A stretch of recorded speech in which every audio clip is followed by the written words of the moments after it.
Hello and welcome back to Compiler Programming. In the last episode, we managed to merge together our code that actually generates the machine instructions and the code that generates executables. So now we can make executables that actually do something. Before we move on and start adding more functionality and trying out to write a more complicated executable, it's time to do some cleanup and merge closer the way that executable looks at our code and the way the GDIT version is operating. For now, let's just start with this test.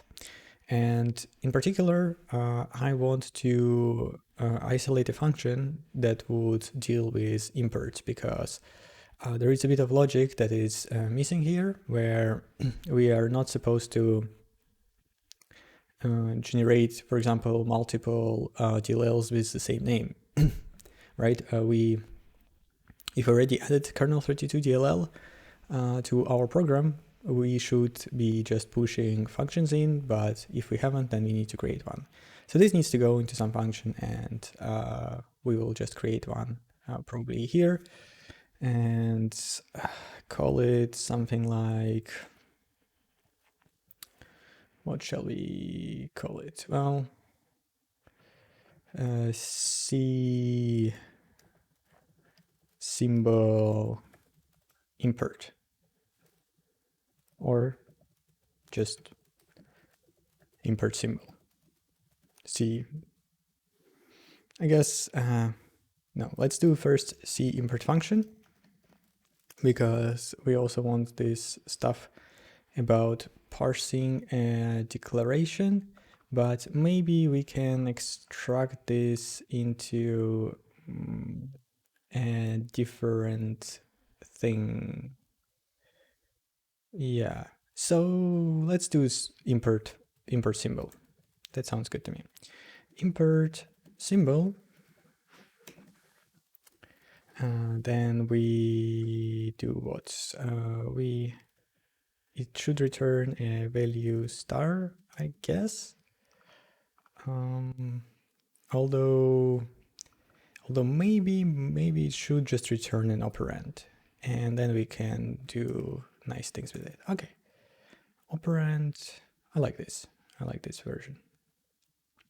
Import symbol. It needs to get a program pointer. Program, then it needs to know what is the name of the library. And this is where it's going to be a bit interesting because we would need to ideally lowercase the name or just do a case insensitive compare. I'm not sure if there is a C library function for that, but we can check. If not, we can do it ourselves. And then the same thing for the function, so, or more precisely for the symbol name, because it doesn't necessarily be a function. We can import a global symbol. So if someone has, for example, a global array exposed in the DLL, we can import that. So symbol name. Okay, what does this thing do? Well, let's take maybe some clues from here. So we'll need some code like this, but not exactly. Just nice to have some reference. So the first thing is we need to find an import library. So we say import library star library is 0, and then we try to find it. Would be nice if we had hash maps, but for now we'll deal with arrays and then later optimize if that's going to be required, if we will actually have a lot of libraries. The thing is that up until a certain size, iterating over array may actually be faster than having hash maps, so it doesn't really matter for now. As our programs grow bigger, then it becomes a problem. So let's do standard for, I don't remember what is the type of this, so I guess it is size t. Okay, for size t, I is 0, I is less than library, actually program what? Program import libraries. Okay, plus I, and here we say array count, I think that's called. We can check it here. It's called array counted of libraries. Okay. And we say actually this code exists in the encoding where we iterate through all of them, and if we find, we do something. Yeah, this stuff. So basically this is what we do.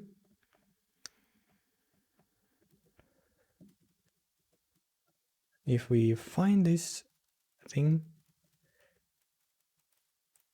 we say that library is lib, and this thing is this thing. Okay, what if it isn't? Well, if we don't have a library, so this is the first time we are actually adding one, then what we do is we just push one. So we do this array push, and it actually returns a pointer to the library. So we can just say library is array push. That's just the wrong one, actually. So library is this one. Array push, and then we do library. Okay. Actually, library name. Here we should do use case insensitive. So let's do fix me use case insensitive compare. Okay, that sounds good. As far as functions go, we need to allocate an array here. Okay, that sounds good to me. We don't need these things anymore, and we don't need this stuff.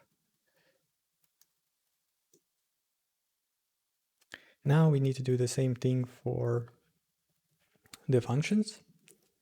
So we say for library functions, and if we are missing an actual thing that gives us the value, so it should be like this, and here we should be having a function. Okay, function, and let's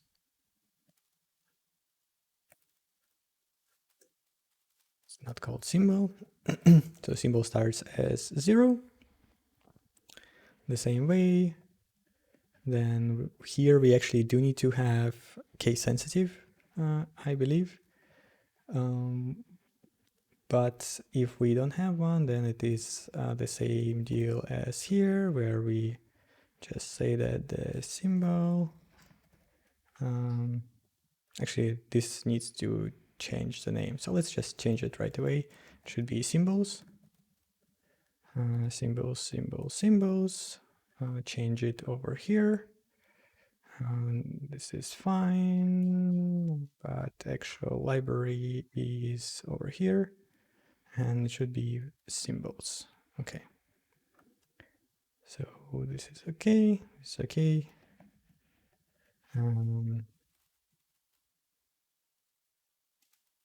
Let's call it I. symbol or it.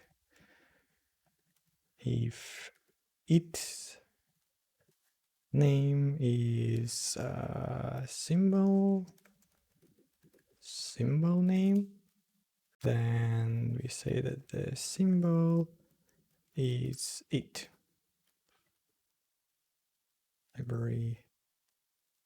Library. Okay, if not a symbol, then we push one. And here we actually do use this code.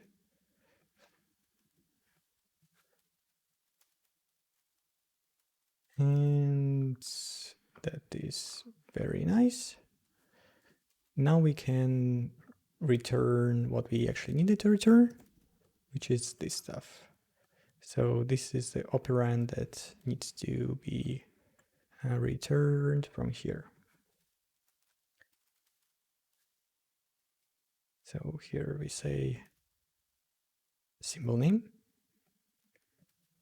and we do return operand type rep relative import.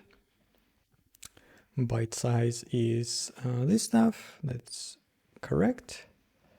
And actually this is interesting. So we do need to know what is the descriptor for this, because the size of the, actually no, sorry. This is always 8 bytes because this is a pointer. So yeah, can make a comment, size of the pointer. Okay, so this is symbol name. Let's maybe flip them around.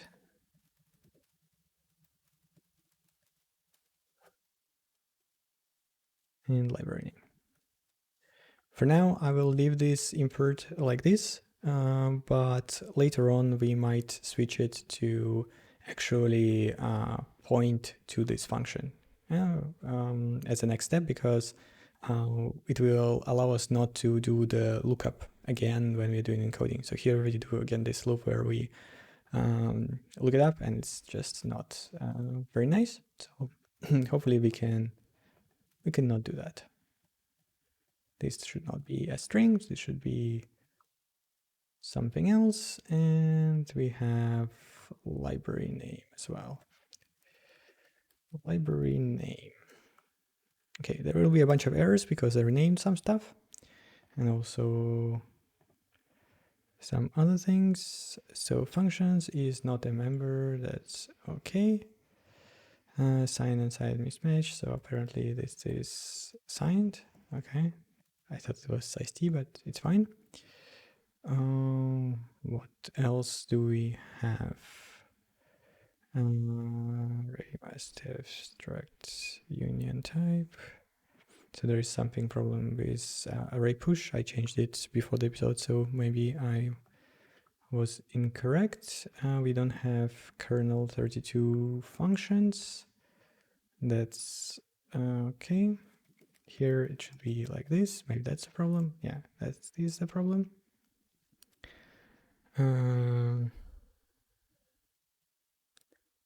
What else? We don't have this, obviously. We have library symbols. Library symbols. Okay. Now it just is complaining about this stuff. And that's it in this file. So as far as the function goes, we are in a much better place. Now we just need to fix all the other things that we're using this, and it was just, I guess, this stuff. No, a bunch more places where, well, here we need to change how we do this anyway. So for now, I'll just comment this out and comment this out, and try to replace it with exit process value operand is import symbol. We pass a program pointer to it, and then we pass kernel 32 DLL, and exit process. Okay, let's see how that goes. Whoa. Now we have even more errors, which is still fine because we can fix them. First of all, I commented out too much. Okay, that's good. We need to free some stuff. I guess I want a sort of destructor for programs to clean up all of the stuff from it. Let's do that. So let's do void program free, and then it gets a pointer to the program.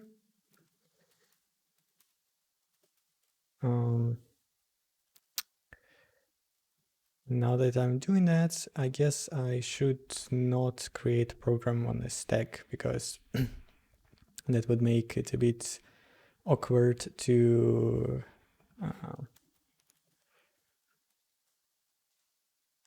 deal with it. I guess we do malloc size of program, and then we say program star program is, so we need star here to say program, and like so. Now that this is also allocated on a heap, we can free it all together. So what do we need to do? Well, it is the same just with double iteration, where we go through all the libs, then we go through all the, let's call it library, so copy pasting is easier, and then we go through all of these ones. Yeah. And we actually, this is what we do. We do array free of library functions, and then we do array free of program import libraries, and then we do free of program. And then here we can do program free program. We no longer need the ampersand because it becomes a pointer. And let's see how we are doing now. Well, that's less. Array free library functions. Yeah, that should be symbols. Okay. Here we have a pointer. Oops. And we have a bunch of functions that we need to replace by symbols. So what I will do is I will search for functions and replace it with this stuff.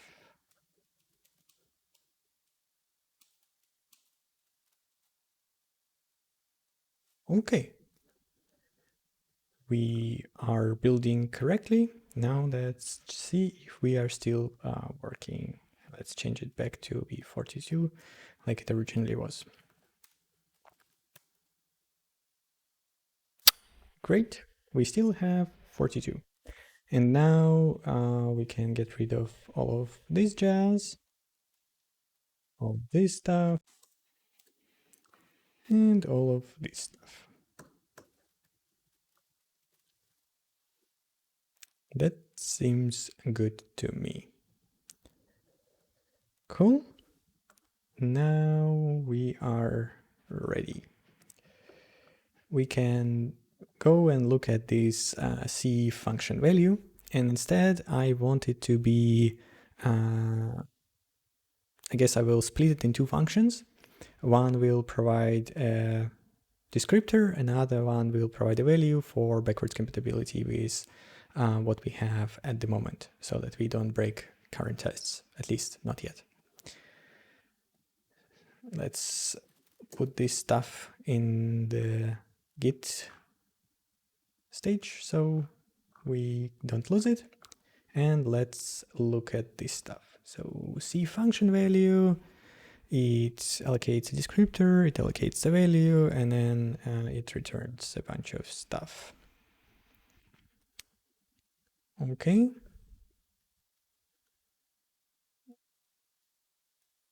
Does a bunch of arguments and returns a result. So what I want to have is, say, C function descriptor. It returns descriptor.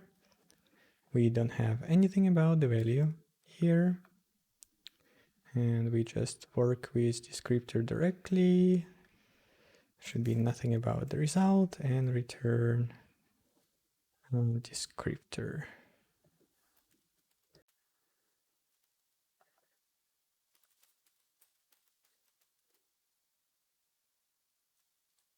Okay, this also only parses functions with one argument, I believe. So that's something to consider, but it is fine for now. So now that we have this one, we can just say that we return result here, and this goes away, majority of it. This goes away as well. And instead of descriptor, we say C function descriptor of forward declaration.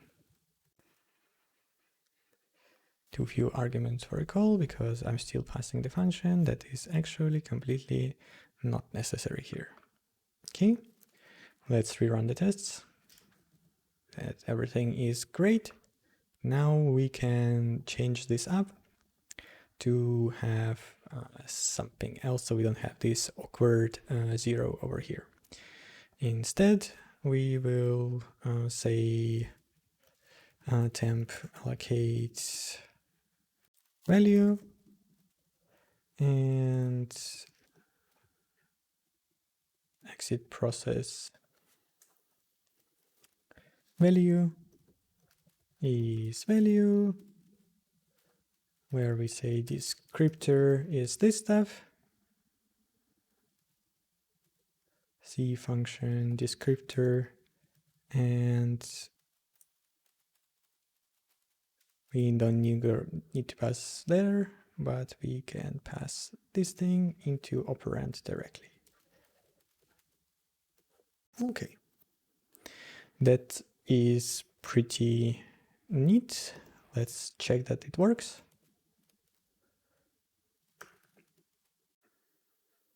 It still works.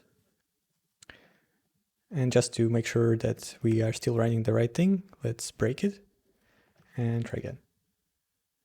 And as you can see, the Windows loader is like, oh, I have no idea what the hell is exit process 1.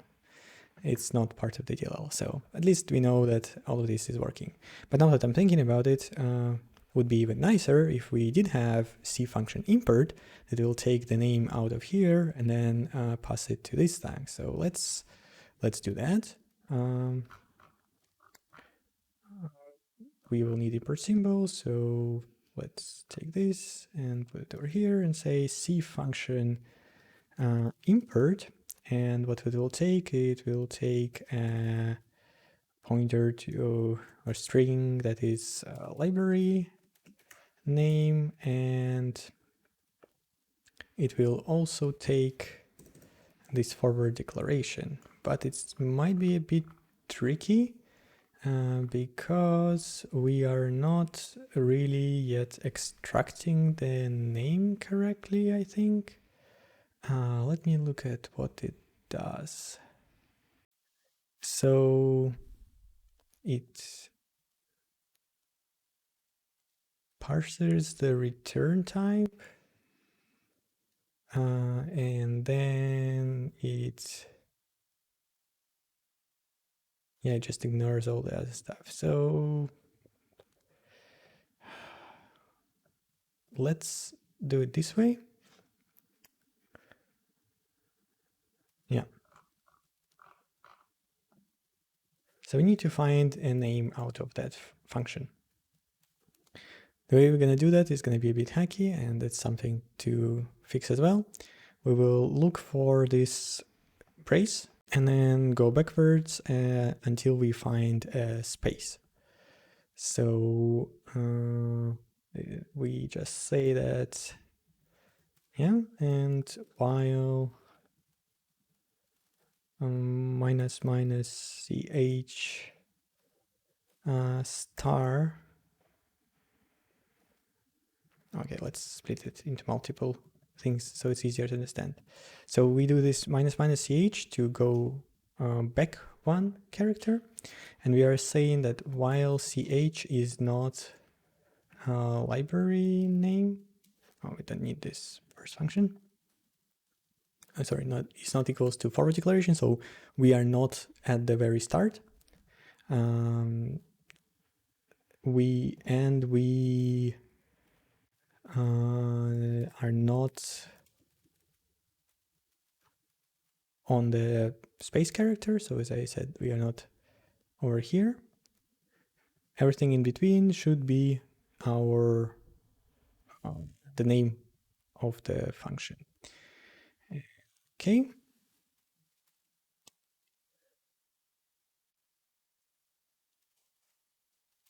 Actually, we don't need to do anything in the case inside of the while loop, like it's basically an empty loop, because we just need to move the pointer back, and this is a condition. After we move, we say that we now need to move it forward one because we overshot, right?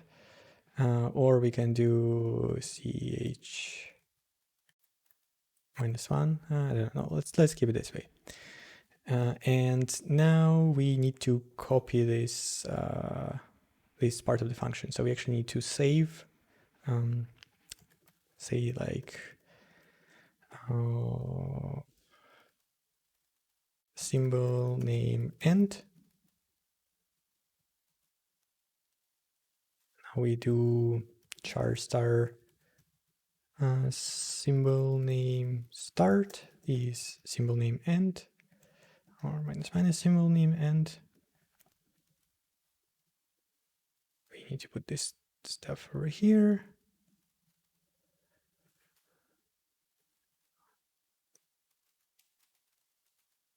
Like so.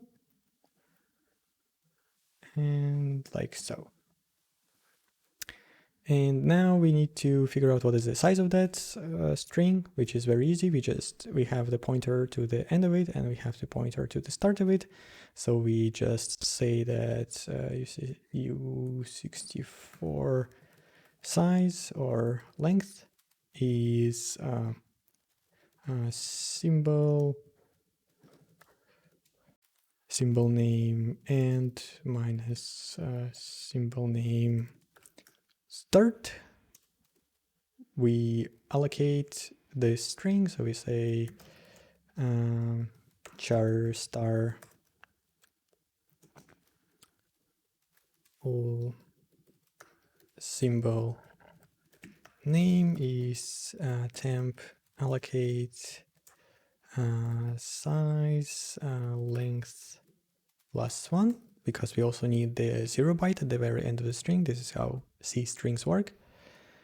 And now we do mem copy. I think the first is the target, so this is going to be our symbol name from symbol name start and length, and then we say symbol name length is 0, so we are putting that 0 byte at the end. Okay, That's just a bunch of poor man's parsing to try to figure this out. And we also can, well, I guess we'll see if it works right away. If the parsing succeeds. For now, though, we need to change this stuff to be import symbol of library name and symbol name. Okay. Let's see. Temp allocate size does not exist. Okay, well, we can fix that.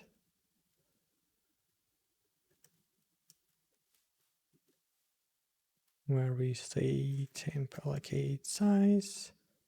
I mean,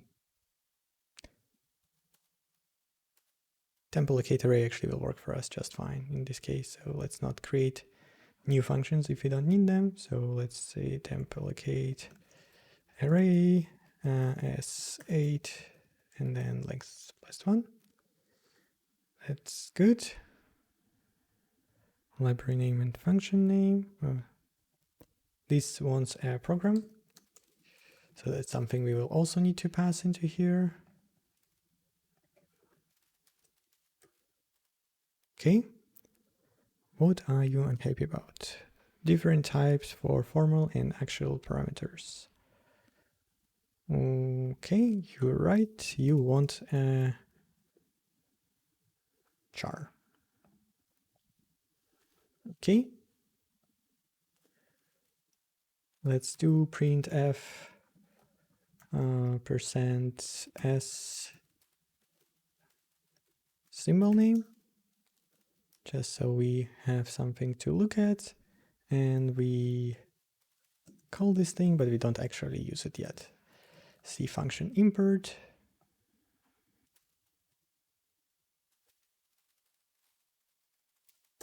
Kernel 32 DLL, not del, DLL, and this.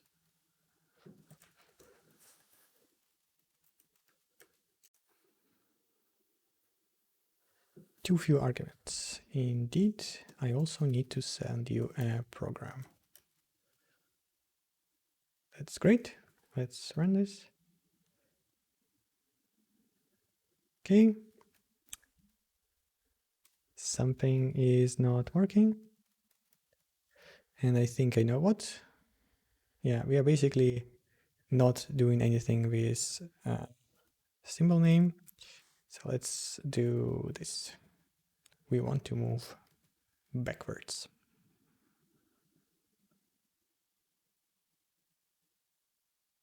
I guess we don't need this stuff here. Well, yeah, we don't really need it. We can do just like this. So let's try it like that.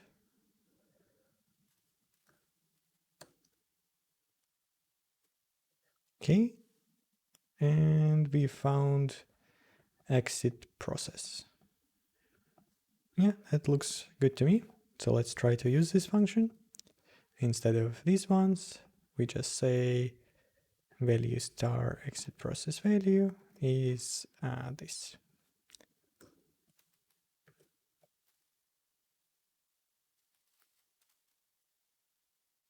Great. Still works. Everything is fine. And I really like this this stuff, right? This is something that we can. It is nice to write, and it's very understandable, and it's very isolated from how it actually works internally.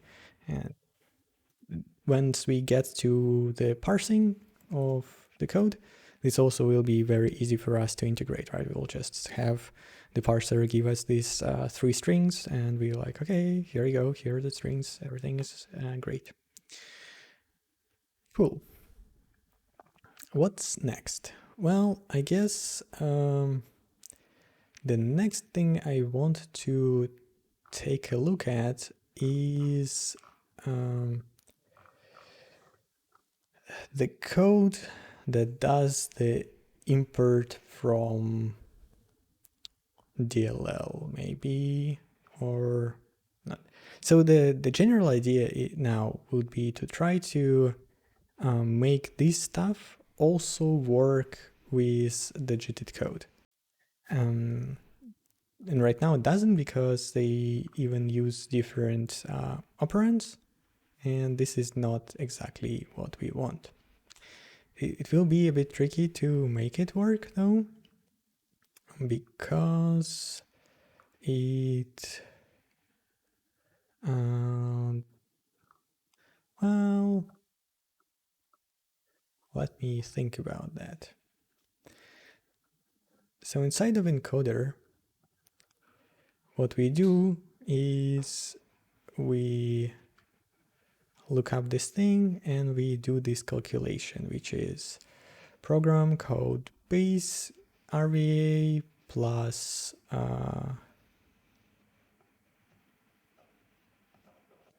program code base file offset, and then we have an RVA of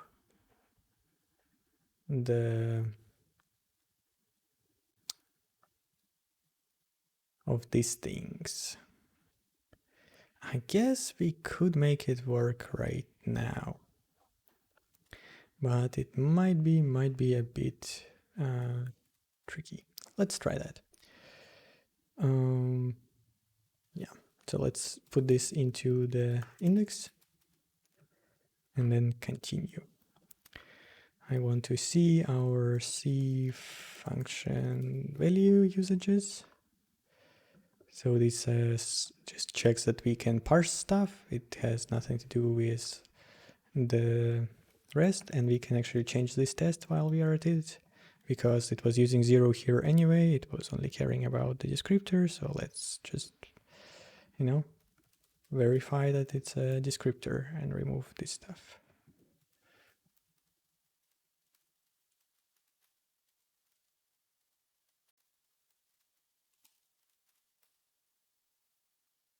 Okay, descriptor.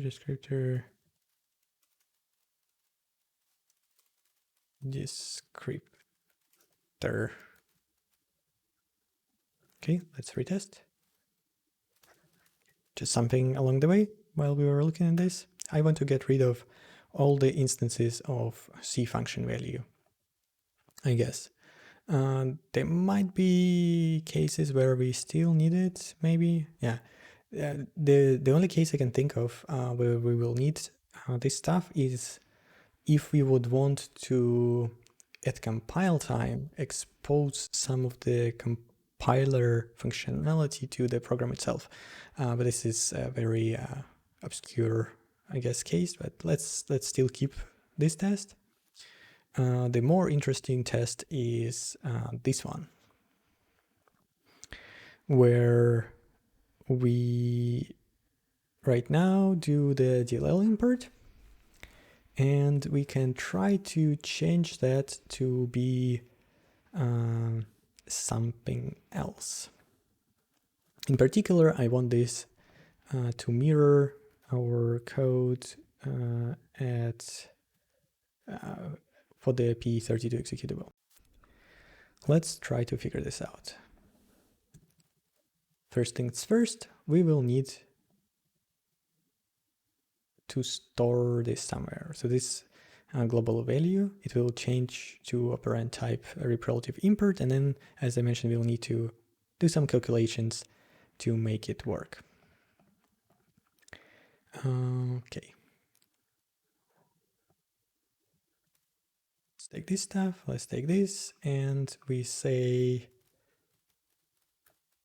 get a std handle value, I like that, that's fine. We change this to be C function import, and here we change things around. So we say we pass in the program, which now might have issues.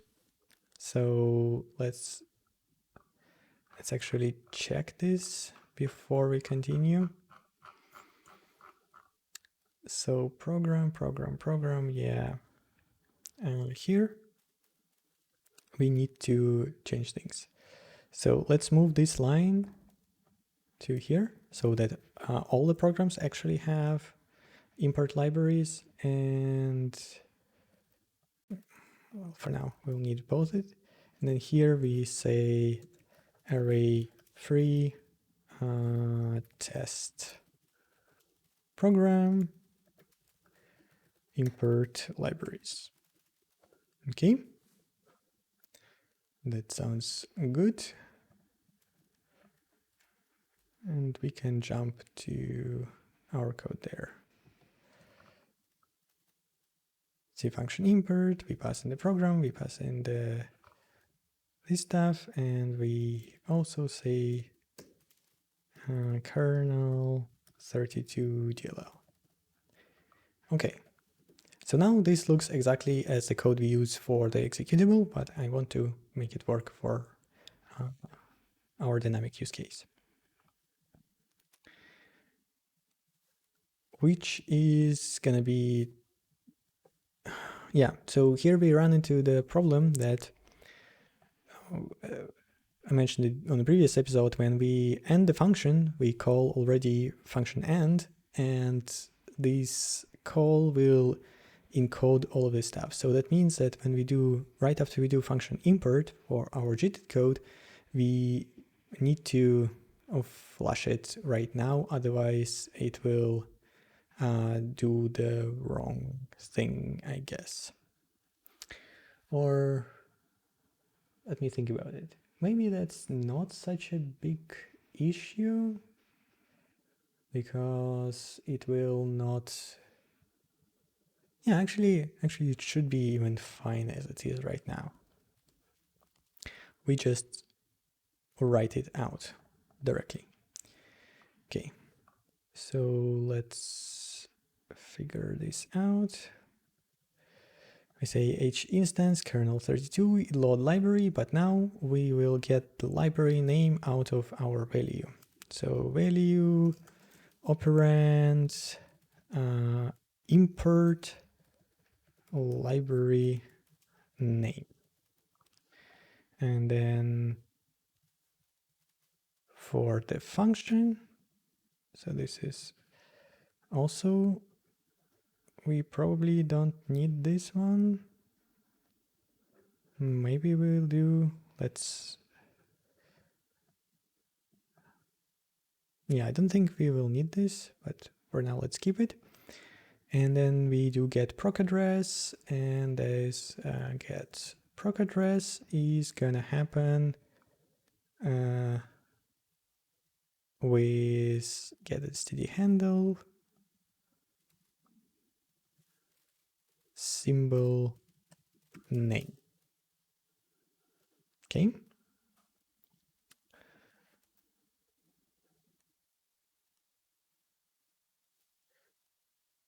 That's fine.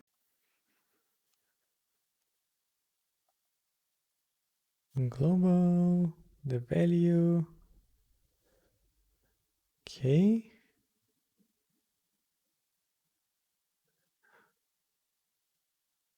Yeah, there is some weird stuff going on over here, but let's try to figure out what we want the code to look like instead of looking at how it is at the moment. So we just do the import. There will be some code that deals with this DLL stuff, which we'll extract in a function. So let's write it that we like to do extract into a function. Okay. Maybe we'll have a global saying like which mode are we in, or I'm not sure, or maybe program will say if we are preparing it for executable or not. I don't know. And here we will need to call this stuff, but we will still need to sort of allocate a bit of, yeah, so this value global sounds good. We do need to do that. It gets program. Does it get a pointer to it? Wait. Okay, so program underscore is actually already a pointer. So it should be like this. Program underscore, descriptor pointer to, and then the value. That's sort of incorrect. We should be just saying that this is the descriptor.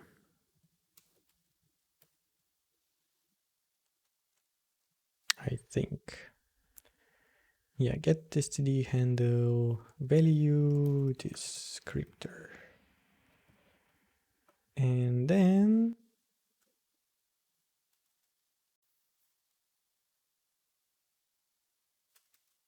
we need to write in there.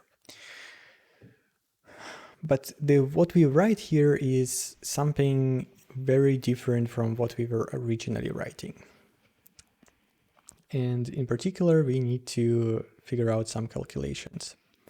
So if we look at how we are dealing with the program right now, we have these two buffers.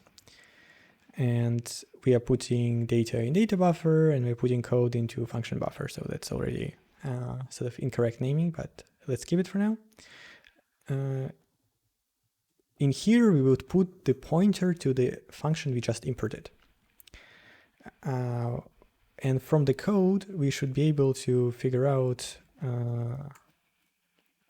what is the difference in those addresses. So we have to take something as 0, like one of these buffers should be considered 0 memory, and the other one will have some kind of offset, and we will record that offset inside of codebase array. So since we are doing codebase, that means that the data buffer will be considered 0 as it is in our executable, so it will come before, even it doesn't matter where in reality it is in memory.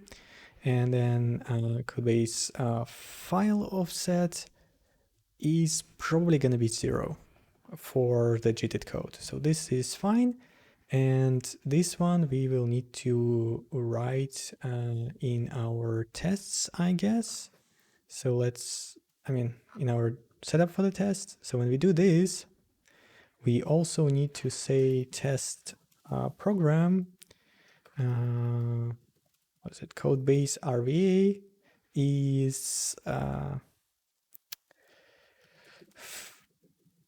test program function buffer memory minus, should it be minus? No, it should be other way around. So it's it is going to be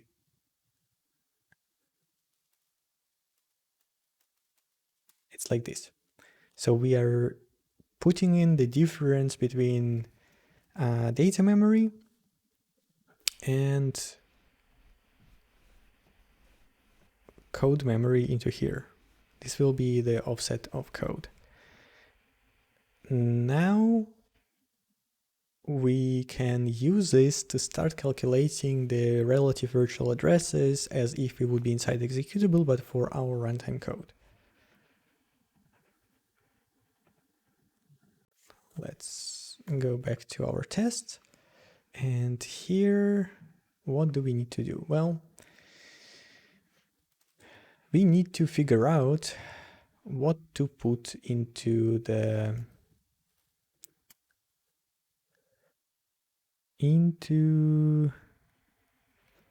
actually here it is actually a descriptor pointer too. I was incorrect for removing this. This is actually fine because at this particular location we do contain a pointer and the size of it should be calculated as the pointer size. Anyhow, get std handle value operand. Yikes. Let me get back to this in a second. So this test will be failing for now, I guess. let's remove this, and I'm not sure if I can disable the tests. No, I can't. Okay, fine. This test will fail right now. Yeah. There is a bunch of problematic stuff apparently, but we'll get back to it. What I wanted to do, it doesn't even build. Dot array. Yes, it should be like this.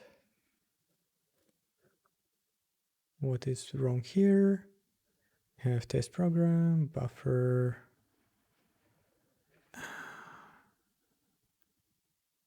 Conversion from what to what? int64 to s32. Yeah, that's fine.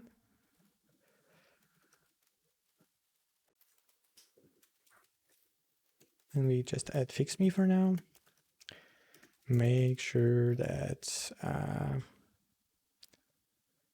this fits into s32.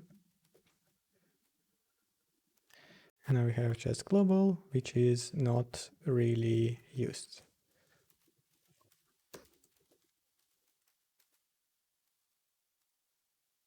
Okay.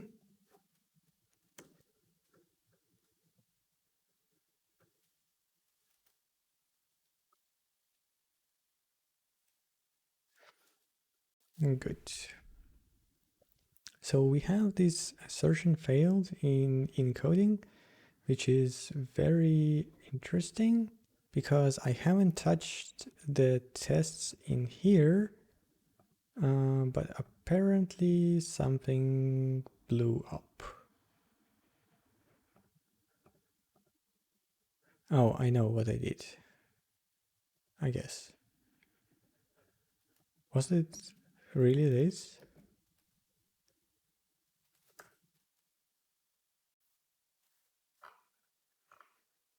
That's very interesting. Okay, fine. Let's keep him like this. I don't think it matters really, but apparently it does. Okay. The reason I stopped working on this stuff is because I want to get rid of, or not necessarily get rid of, but I want to add a pointer to the functions over here. Or maybe I want to add a lookup for it as a function. What I'm talking about is this stuff, where we look up by the library name and function name, the actual import name RVA data struct. And I guess we can just do this. Import name to RVA star, find, or program, find import. We get const program star, const char star library name, and const char star symbol name. Okay, let's put this stuff over here, and we can do return function, although this is bad name as we just discussed. It is should be symbol. Okay, if we haven't found, we return 0. There's a bunch of things to fix, I guess, because I missed the name here. Okay, operand is not the right thing. We just say library name and symbol name. Okay, we have this. We can integrate it into encoding, but before we do, I want to integrate it over here. So I say import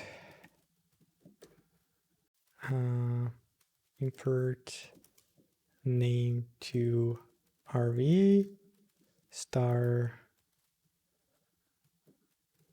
import is program find import of program underscore. Then we have this library name and this symbol name. Okay. We should check that we actually found it. Once we did find it, we need to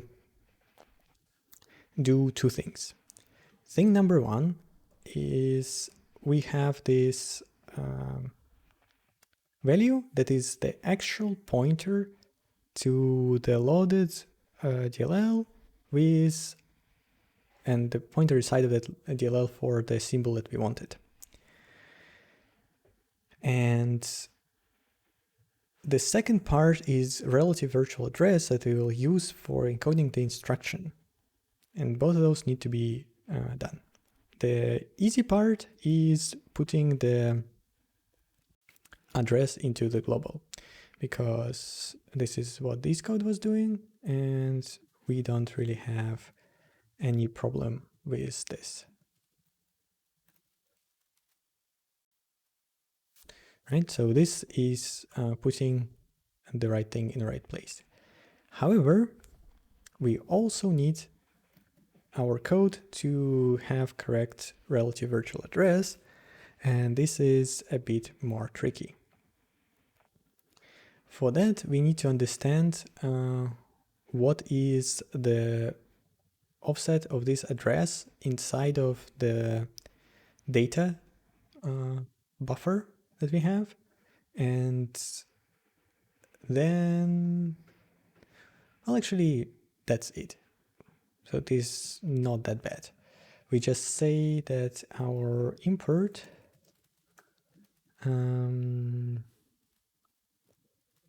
IAT RVA is address minus program underscore function buffer memory. And address, this one we actually need to cast to as 8 star.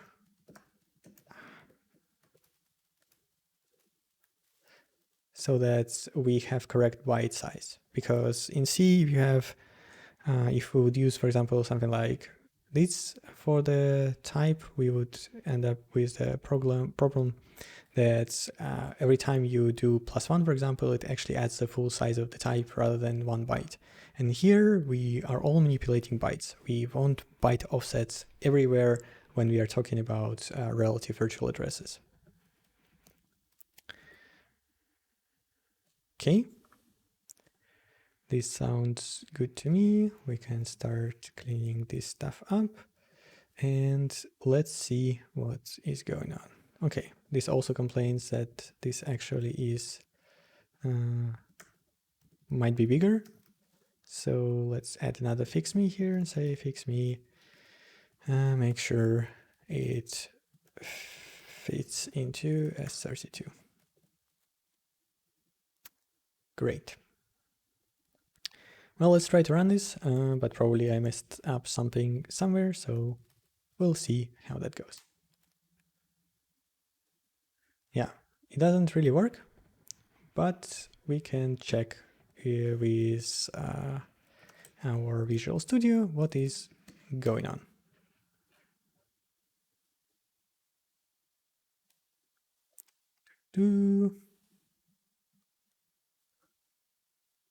Let's just run it.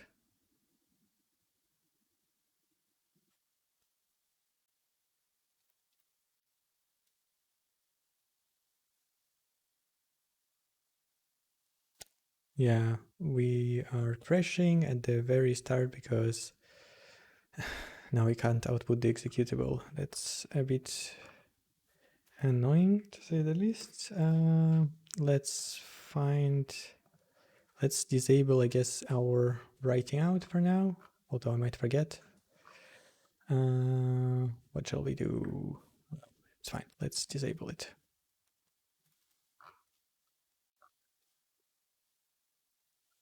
where is executable? Yeah. We are going to disable this test for the moment.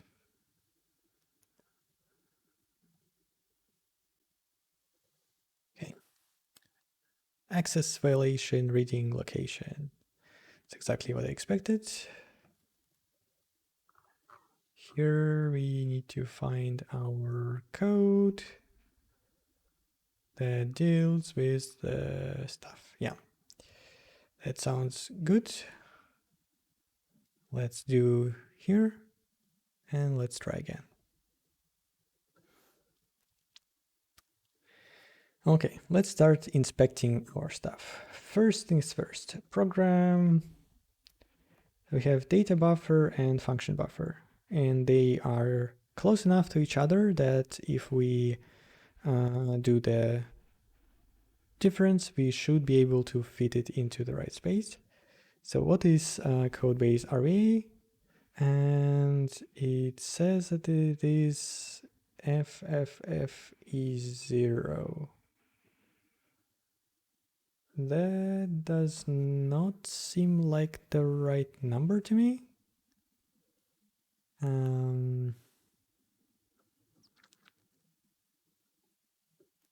That's kind of interesting because it should be a round number. Here we have 64,000 or 640,000. Here it's 660 and then all zeros. So the difference between those two should be less, or like should be something else. Actually, no, that's fine. Yeah, that's a correct number. If I change this to this thing, then it's just a negative number. Yeah, I guess that is correct. So that's ABCDF, that is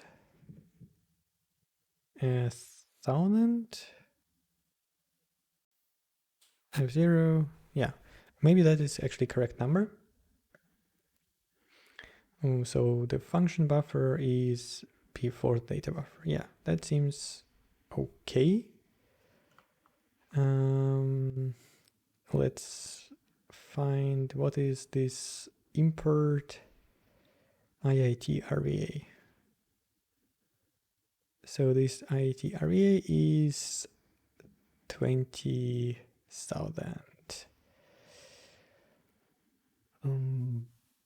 Is this correct? It is not. So the issue that we are having right now is that the number that we are gonna put in there is the number. Okay, let me think about this for a second.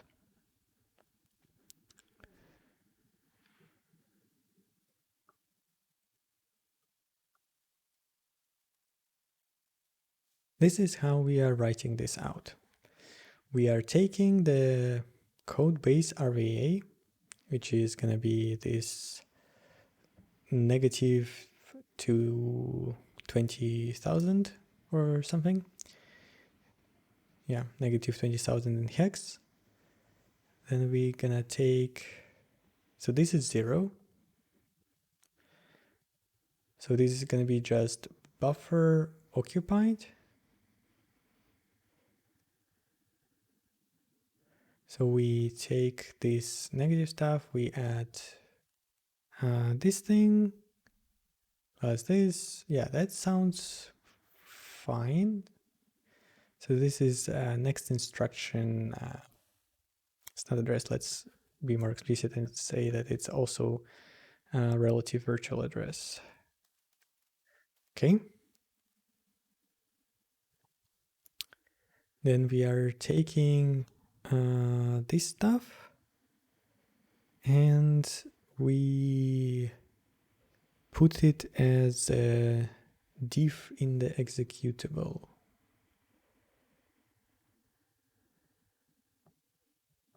Sounds actually fine.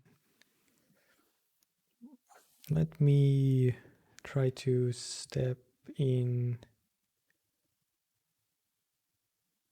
here.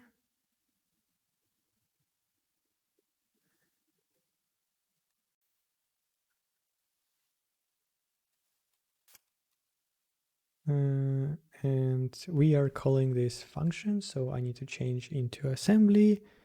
I need to change this, go inside of here, and look at what we have. So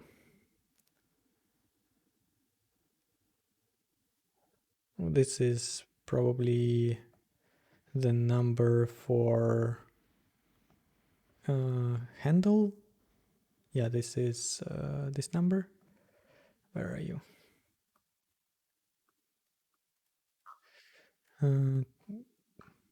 Yeah, this std input handle, I believe it's a negative number, so that sounds about right to me. Now we are moving the address and we are calling that address, and then we are doing what? We are returning it. Yeah, okay.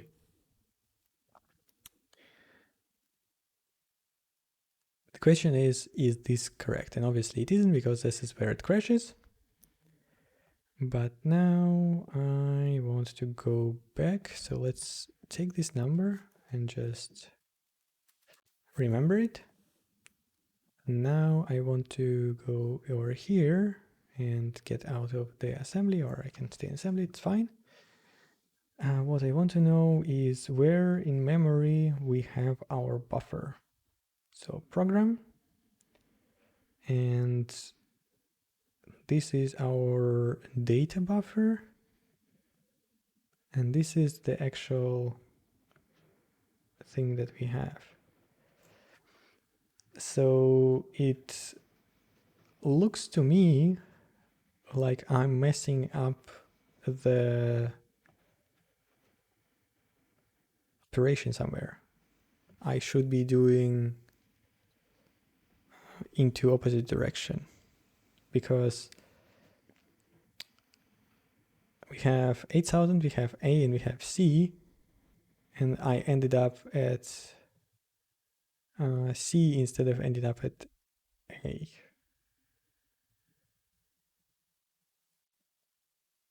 What is import name? So ITRV is still the same thing. It is 20,000. So this is the program, this is code base. Let's just look at this. We take the address. What is the address? Address is A0, which is at the very top of the data buffer, so that seems reasonable to me. And we are subtracting, yeah.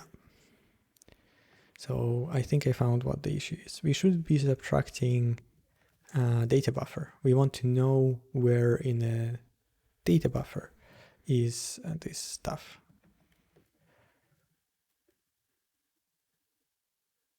Okay, let's try to start this again. And go to here, step inside, and check this again.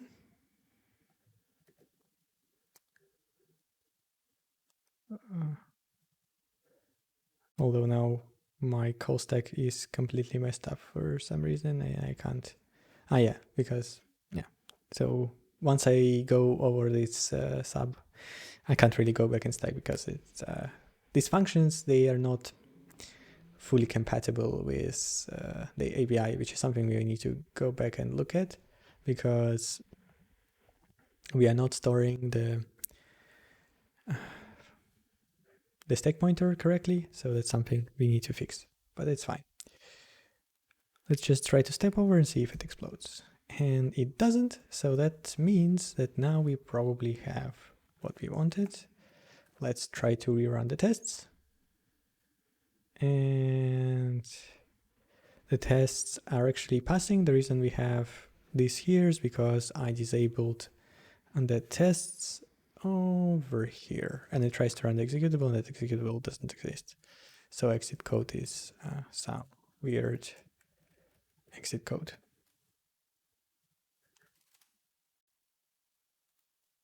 Cool.